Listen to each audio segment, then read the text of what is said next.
Hey guys, welcome back to the Notes Study video. Guys, in this video, we will discuss when you request money or you may do any other action or you may receive money or send money on Cash App, you may face a problem that you need to verify your identity to continue. So how can you fix it? So guys, we can fix it very easily. So there are 3 to 4 ways to fix the problem.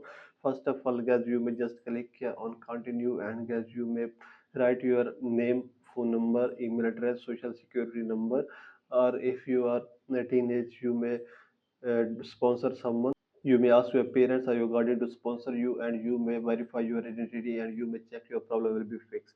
If your problem is still not fixed, then guys, you may click here on your profile icon. And if you have already verified but you are showing this pop-up, then guys, you may click here on support and you may contact to Cash App support team. So you may click here and click here on chat and you may contact to Cash App support team from here, and you may tell them your problem and they will fix it as soon as possible. So by all these methods, guys, you can fix it very easily. So this is the video, guys. For more videos, please subscribe our channel.